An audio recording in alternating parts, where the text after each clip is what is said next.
नमस्कार दोस्तों, मैं अशोक कुमार आपका एक बार फिर से हार्दिक स्वागत करता हूं हमारे इस यूट्यूब चैनल टारगेट विद रोज में।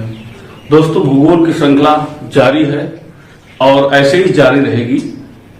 बात करता हूं प्रायद्वीपीय पठार की। तो प्रायद्वीपीय पठार में आपका ये अरावली पहाड़ी, मालवा का पठार है ना, छोटा नागपुर का पठार, सतपुरा पहाड़ी, ये सब हो चुका था। अब हम आपको बताएंगे पश्चिमी घाट, पूर्वी घाट। ठीक है, पश्चिम तटीय मैदान, पूर्वी तटीय मैदान और ये आपका उत्तर भारत का मैदान। ठीक, तो सबसे पहले आप हेडिंग डाल लें, ये क्या है, पश्चिम घाट, ये पूर्वी घाट। ठीक, तो हेडिंग डाल लें पूर्वी घाट। क्या डालेंगे, पश्चिम घाट डालो पहले। क्या डालेंगे, पश्चिम घाट। ठीक, सुन लो पहले। ये मैप पिछले वीडियो में मैंने आपको एक्सप्लेन किया था और बताया भी था कि हरे कलर से पठारों में कुछ उठे हुए पठार, लाल कलर से पहाड़ियां और आपके काले कलर से ये बनी है, ये क्या है, पहाड़ों में ऊंची ऊंची चोटियां। ये क्या है, ऊंची ऊंची चोटियां हैं। ठीक, और नीले कलर से पहले से ही आपको बताया था क्या है, नदियां। क्या है, नदियां। सबसे पहले बात करते हैं हम पश्चिम घाट की। ये पश्चिमी घाट है, ये पूर्वी घाट है। तो पश्चिमी घाट में पॉइंट डाल के नोट करो कि पश्चिमी घाट के, ये पश्चिमी घाट है, पश्चिमी घाट के उत्तरी क्षेत्र को, ये उत्तरी क्षेत्र हो गया, पश्चिमी घाट के उत्तरी क्षेत्र को सह्याद्री बोलते हैं। क्या बोलते हैं, सह्याद्री। क्या बोलते हैं, सह्याद्री बोलते हैं। या कहीं ये लिख के आ जाए कि पश्चिमी घाट को किस नाम से जाना जाता है, तो सह्याद्री के नाम से जाना जाता है। ठीक, एक पॉइंट हो गया। पश्चिमी घाट के उत्तरी भाग को या पश्चिमी घाट को ही बोल देते हैं, वैसे पश्चिमी घाट के उत्तरी भाग को क्या बोलते हैं, सह्याद्री बोलते हैं। ठीक, नोट करिए सह्याद्री। अब देखिएगा, समझ लो कि पश्चिमी घाट, ये है पश्चिमी घाट। पश्चिमी घाट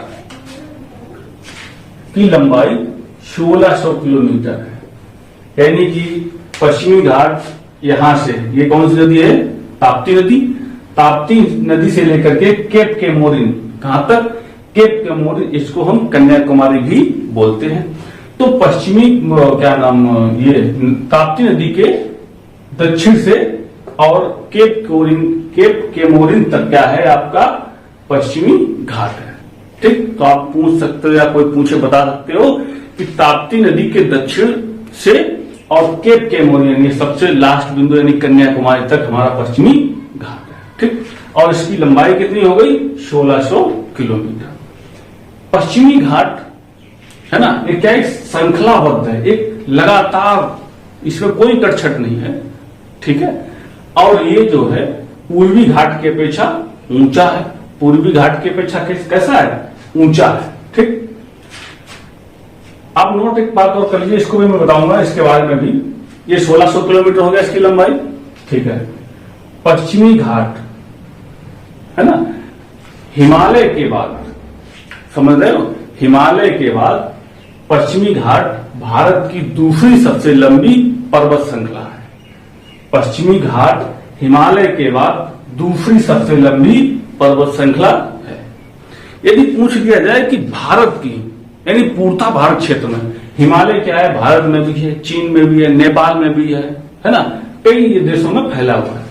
यदि आपसे पूछ लिया जाए कि पूर्णतः भारत में अवस्थित सबसे लंबी पर्वत श्रृंखला कौन सी है, तो आप क्या बताएंगे, पश्चिमी घाट। ये नोट करते ना सारे पॉइंट।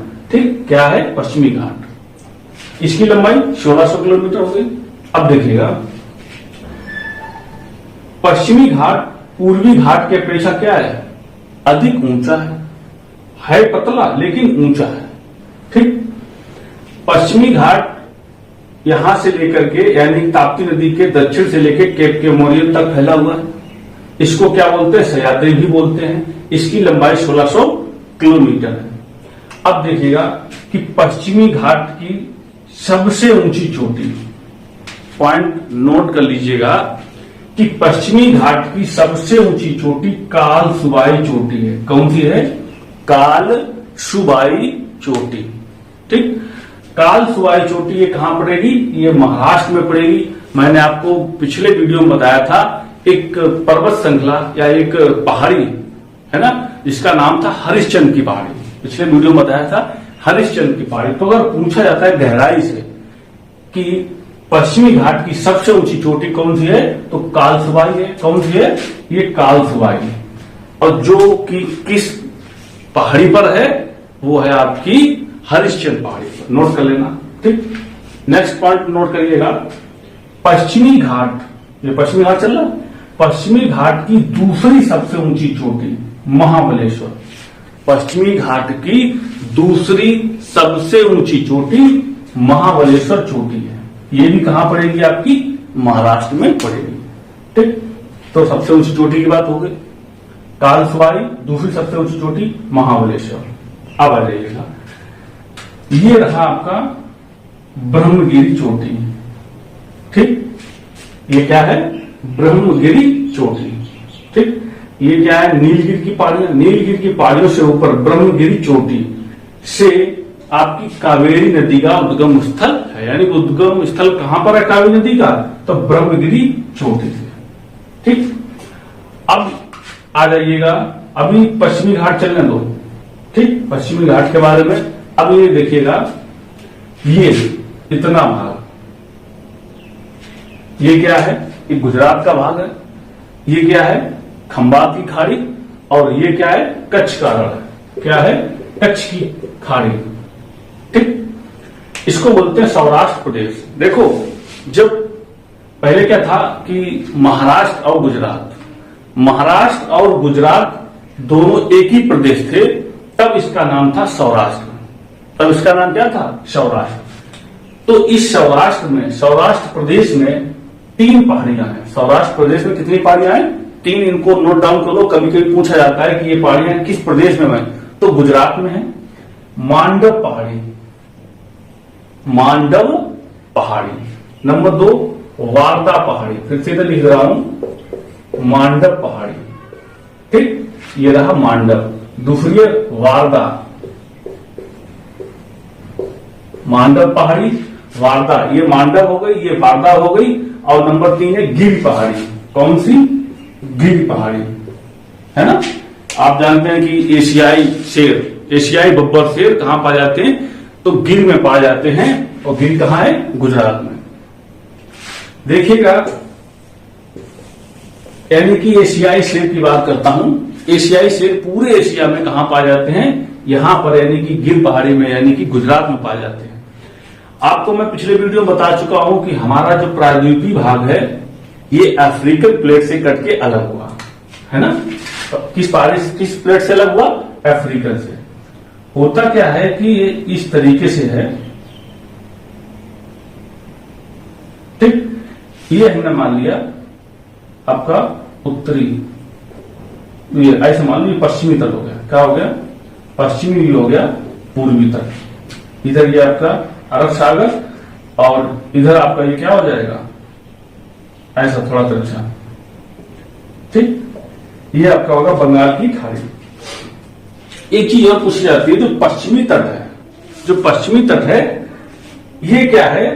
एक भ्रंश कगार के नुमा है। यानी कि इसका जो किनारा है, इसका जो किनारा वो कैसा है?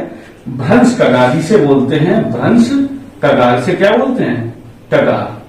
यानी कि देखो उठा हुआ है ना। पश्चिमी घाट ऊंचा है पूर्वी घाट की अपेक्षा। ठीक, तो इसको एक पॉइंट ये भी लिख लो कि पश्चिमी घाट की जो किनारी है, इसको क्या बोलते हैं? या इसका जो ये है समतल है ना, इस टाइप से, तो इसको क्या बोलते हैं?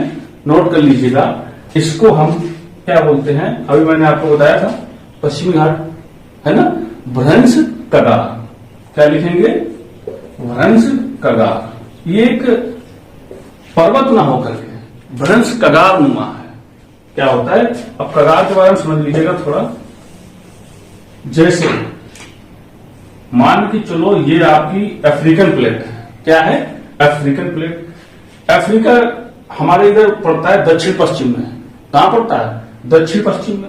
अफ्रीकन प्लेट से इस टाइप से ये क्या हो गई? अलग हो गई। ये हो गई हमारी इंडियन प्लेट। ये क्या हो गई? Indian plate. और ये कहां था? दक्षिण पश्चिमी अफ्रीका। ये होकर के धीरे से बढ़ गई पूर्व और उत्तर में। कहां बढ़ गई? उत्तर और पूर्व में। तो ये क्या है? इसकी जो किनारी है वो कैसी है? वृंश कगार।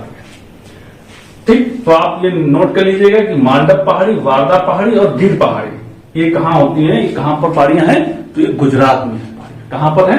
ये आपकी गुजरात में हो गई। ये तो आपका हो गया पश्चिमी घाट। क्या हो गया? पश्चिमी घाट। अब हेडिंग डाल लीजिएगा नीलगिरी की पहाड़ियां। क्या हेडिंग डालोगे? नीलगिरी पहाड़ी या नीलगिरी पर्वत। ठीक, नीलगिरी पर्वत। देखो,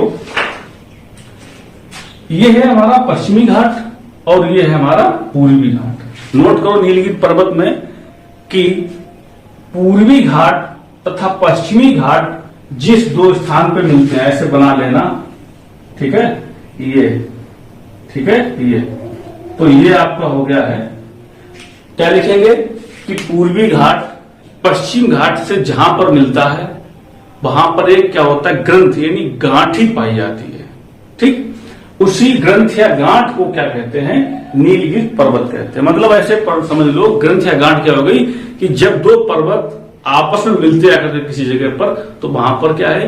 एक गांठ का निर्माण करते हैं। क्या करते हैं? गांठ का निर्माण करते हैं, जिसको हम क्या बोलते हैं? नीलगिरी की पहाड़ियां। तो ये क्या हो गई? ये आपकी हो गई नीलगिरी की पहाड़ी। नीलगिरी पहाड़ी है ना, इसमें लिखो कि नीलगिरी पहाड़ी की सबसे ऊंची चोटी दोदा बेटा है। क्या है? दोदा बेटा। ठीक, नीलगिरी की सबसे ऊंची पहाड़ी दोदा बेटा है। ये नोट कर लीजिएगा। ठीक, दोदा बेटा ये किसकी है? नीलगिरी की सबसे ऊंची पहाड़ी है। नीलगिरी पहाड़ी 3 राज्यों में है। कितने राज्यों में है? ये जो है 3 राज्यों में पड़ती है। नंबर 1 आप नोट कर लीजिएगा, ये केरल, कर्नाटक और तमिलनाडु। यानी नीलगिरी पर्वत है जो वो हमारे 3 राज्यों में फैला है, केरल, कर्नाटक और तमिलनाडु। ठीक, नीलगिरी पर्वत में ही या नीलगिरी पहाड़ियों में, नीलगिरी पर्वत में ही एक जगह है ऊटी। क्या है? ऊटी है। नोट कर लीजिएगा। ठीक है, ऊटी, ऊटी या इसको ऊटक मंडल, ऊटक मंडूक ये भी नाम बोलते हैं। ठीक, ऊटक मंडूक। तो नीलगिरी पहाड़ियों में एक जगह है ऊटी। आप नोट करते रहना। यानी ऊटी कहां पर है? तो नीलगिरी की पहाड़ियों में। ऊटी कहां पर है? नीलगिरी की पहाड़ियों में है। या इसको हम ऊटक मंडूक भी बोलते हैं। ये एक हमारा पर्यटन स्थल है। बहुत अच्छा मनोरम दृश्य है, हरी भरी घाटियां टाइप की, और बहुत अच्छा दृश्य होता है। अगर मौका मिले तो जरूर जाना है, और मौका लगा तो हम भी जाएंगे। ठीक है, कहां पर? नीलगिरी की पहाड़ियों में। ठीक, अब नीलगिरी की पहाड़ियां में ऊटी के नाम से हमने बता दिया, पर्यटन स्थल हो गया। ये बहुत बार पूछा जाता है कि ऊटक मंडूक कहां है? तो नीलगिरी पहाड़ियों में। ठीक, नीलगिरी पहाड़ियों, ये नीलगिरी पहाड़ियां हैं। ठीक, और उसके नीचे ये है अन्नामलाई की पहाड़ी। कौन सी है? अन्नामलाई की पहाड़ी। ठीक, नीलगिरी के ठीक दक्षिण में। अब हेडिंग डाल लीजिएगा अन्नामलाई की पहाड़ी। क्या डालेंगे? अन्नामलाई की पहाड़ी। अन्नामलाई की पहाड़ी नीलगिरी के दक्षिण में है। अन्नामलाई की पहाड़ी नीलगिरी के दक्षिण में। आप नोट करते रहना।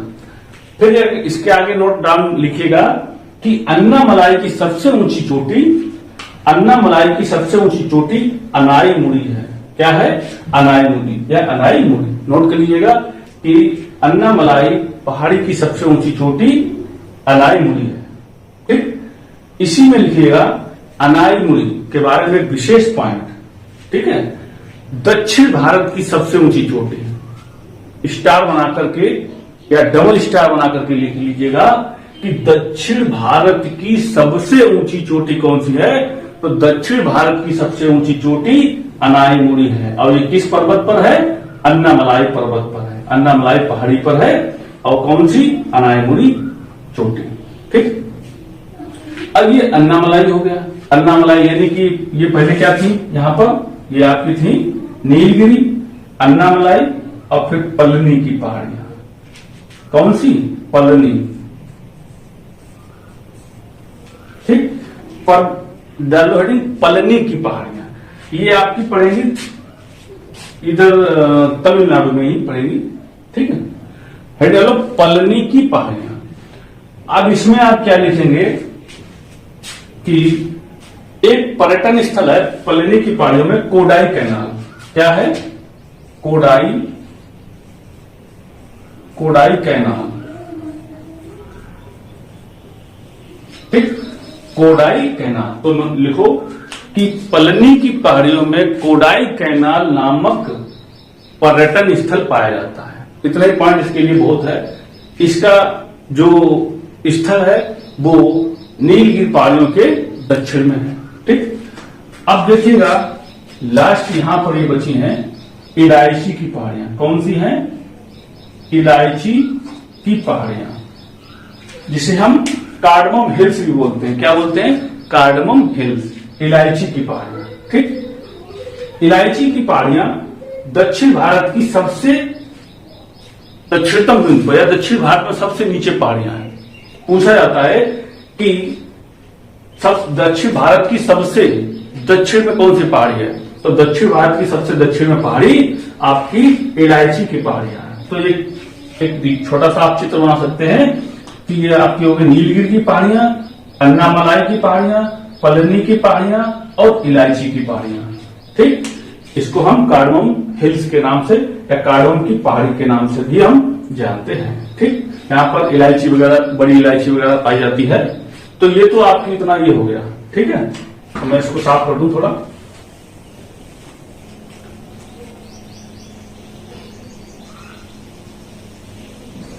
अब देखिएगा ये तो हो गया आपका पश्चिमी घाट के बारे में, इसकी लंबाई, इसकी ऊंची, सबसे ऊंची, दूसरी सबसे ऊंची चोटी, ये तो हमारा हो गया पश्चिमी घाट। और ताप्ती नदी के दक्षिण से केप कैमोरिन तक था। अब डालिएगा पश्चिमी घाट हो गया। अब पश्चिमी तटीय मैदान डाल दो, पश्चिमी तटीय मैदान।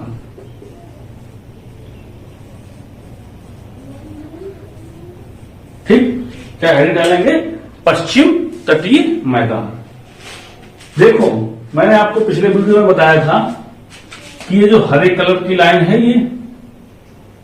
ये अब काले कलर की लाइन, इनके बीच में देखो ये जगह है, ये क्या है? मैदान है। ये क्या है? मैदान है। जब प्रायद्वीपीय पठार अफ्रीकन प्लेट से अलग हुआ था तब ये मैदान नहीं था। इस मैदान का निर्माण हुआ। इस मैदान का क्या हुआ? निर्माण हुआ। कैसे? कि पश्चिमी घाट से सैकड़ों नदियां छोटी छोटी निकलती हैं, जो कहां गिरती हैं? अरब सागर में। और मैंने आपको बताया था कि नदियां अपने द्वारा क्या भाग करके लाती हैं? बालू और मिट्टी को, जो धीरे धीरे क्या करती हैं? मैदान का निर्माण करती हैं। तो पश्चिम तटीय मैदान, तो इसमें सबसे चौड़ा तटीय मैदान कहां होता है? नर्मदा और ताप्ती के बीच में।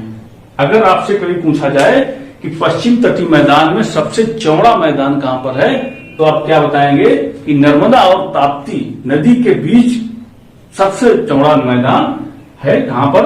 पश्चिम तटीय मैदान। ठीक, अब इसमें देखिएगा पश्चिमी घाट में ही, ठीक, पश्चिमी घाट में ही या पश्चिम तट पे ही समझ लो, वैसे घाट में ही है, क्या होता है? दर्रे पाए जाते हैं। क्या पाए जाते हैं? दर्रे पाए जाते हैं। क्योंकि मैंने आपको बताया था कि ये जो है एक लंबी श्रृंखला में है, इसमें कट गैप बहुत कम है। कुछ दर्रे हैं, जैसे एक दर्रा आपका यहां पर है, ये एक दर्रा ये है और एक दर्रा ये है आपका। ठीक, ये दर्रे बना लीजिएगा, ये ठीक है, ये आपके दर्रे हैं। अब क्या है कि ये है आपका थाल घाट दर्रा। ठीक, ये वाला दूसरा वाला है भोर घाट दर्रा, भोर घाट दर्रा, और तीसरा है आपका पाल घाट दर्रा। लिख लीजिएगा, पहले थाल घाट दर्रा, दूसरा भोर घाट दर्रा और तीसरा पाल घाट दर्रा। इन दर्रों से क्या होता है भाई, ये क्या है, ऊंची ऊंची पहाड़ियां हैं, यहां से इस तट पे, पश्चिम तट पे आना असंभव था, लेकिन इन दर्रों से क्या होता है कि सड़क और रेल मार्ग बनाए जाते हैं, जिससे कि हम इस साइड में यानी कि तट पे आ सकते हैं, है ना, तट पे आने के लिए। तो सबसे पहले आपका थाल घाट दर्रा, कौन सा है, थाल घाट दर्रा, ये लिख लो। इसका स्थल कहां पर, महाराष्ट्र में। कहां पर है ये, कहां पर है, महाराष्ट्र में है। और लिख लो, इस दर्रे से क्या लिखेंगे,